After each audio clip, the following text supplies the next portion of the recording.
Console Creatures, X11 here with Ryo from Square, and about to see one of my personal favorite series of games, the Final Fantasy series. Let's talk about what to expect since, well, we saw a preview at E3, but what else? So this is the follow-up to Final Fantasy XIII, Final Fantasy XIII-2.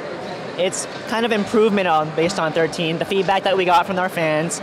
Some of the complaints were that it was a little too linear, not too much to explore. We've added a lot of those elements into 13 too. So fans are going to be excited to see a lot more exploration, a lot more openness than 13. So right now we're right before a battle scene, so got to check it out. Or? Yeah, I haven't seen anything, so I want to check it out. So the battle system is carried over from FF13. You'll see the paradigm system right here on the side. The basic gameplay elements will be familiar to anyone who played FF13, but you'll see in a few moments some of the differences that we've made to this game in particular.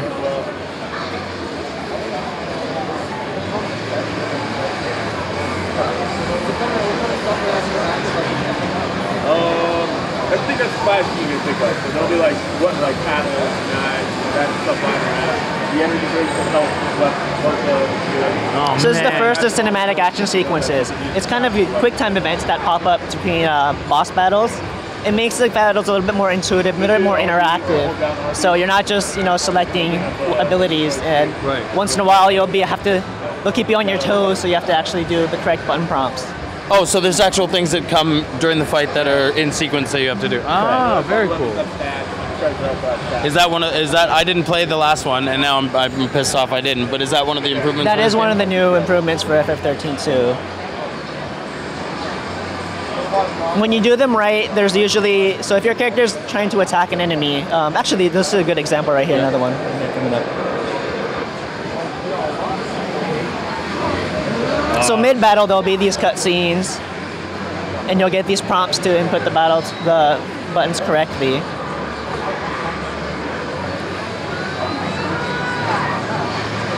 Well, that's good. That's sort of they had that in 8 and or like in with 10. The gunblade action? Yeah, with the gunblade stuff, and then they had it in 10 when you were on the bridge and you had to run around. It's similar in that concept. If you do it correctly, you'll do like more damage, or you'll be able to like evade an enemy attack or something. But if you do it wrong, it's not going to take you out of the game, but it's going to be a big penalty on you. It'll be a little bit of a setback. Very cool. Oh, I can't wait. Oh my God, I'm so excited.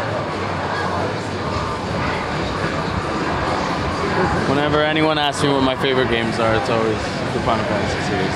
It's the perfect world. Yeah, it's only a little bit longer of a wait. It's coming out in January, so... I'm okay with that. Yeah. I'm okay with that. Cool. So what do you guys think? Yeah. So beautiful. Right around the corner. Come on, guys.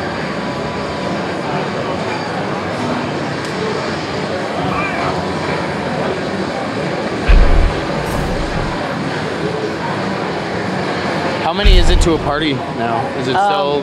Right now you have Noel and Sarah. What you'll see a little bit later on in this demo is that your third party member will be monsters that you collect after battles. Oh, so you're actually cool. going to be able to recruit monsters that are on the wild into your party member. So you'll be able to fight with behemoths, you'll be able to fight with... Yep. Well, that's amazing. And they're going to be tied to a specific role. So behemoths are like obviously physical melee based attackers, so if you switch your paradigm to like an all commando role, the behemoth will get switched in. If you want like a magic using kind of monster, you select that paradigm, and then the monster gets switched out in whatever monster you. Right. So how many can you have on your? How many can you collect? You could go in. There's over 150 monsters to collect total in the game throughout the game. Can you? But you have to switch some out, right? You could set your paradigm so that you have specific monster that you want to use. Okay. Each battle, you could take 6 paradigm slots with you, so you could vary it up however monsters you want to. That's good. That's a good amount of options. And it's locked out of this demo, but they will like develop with your characters, so you'll be able to level them up and make them stronger. Oh, cool. Yeah. Very cool. So just because you get a monster in like the very beginning of the game doesn't mean they're going to be useless later on. They'll still level up and. Oh, they level up no matter what. You can choose to level them up. Oh, okay. Yeah.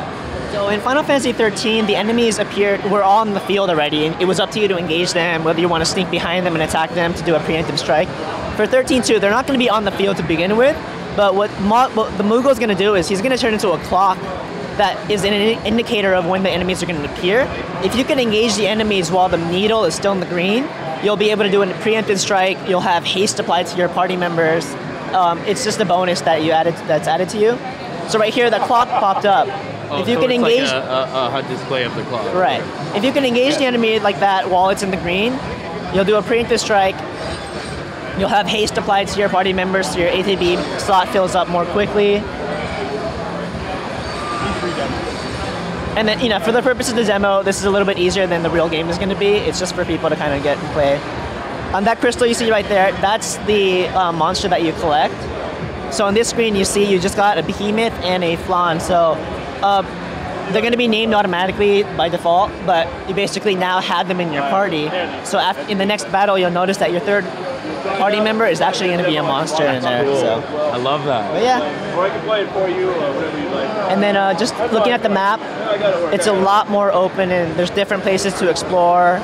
It's going to be a little bit more of an exploration-based game than 13 was, where it was kind of like one objective, one path.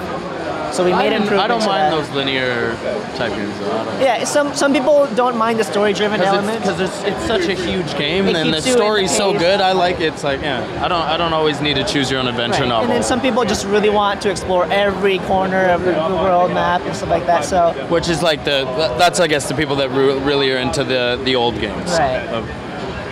Of walking around wishing you knew where you had to go for half the time. That's awesome. Yeah. And a little nice feature we added was the character's allowed to jump now in this game. Really? Yeah, so you can actually jump in real time. And you'll notice there are areas in the map that you see, like over there in the corner, there's an item that's popping in and out. But even by jumping, you still can't get there. So there's going to be methods where you have to explore and find ways to get around areas. So it's going to be, for fans that want to explore every nook and cranny, then this game is going to be. And that adds a huge gameplay element for a game like Final Fantasy. It changes the dynamic completely. My favorite weapon is like whenever you model like a battery. So yeah, now you see your third-party member is filled with this Flamboyero. Switching your paradigm will also switch the monster. So I just summoned Behemoth in. So yeah, it's just a way to vary it up a little bit. No big deal. Yeah, no big deal, Just fighting with a Behemoth, that's all. No big deal. High fives to the Behemoth, it's fine. Thank you very much for speaking with us, and when can we expect the new Final Fantasy to come out? Final Fantasy 13-2 will be out in January of 2012.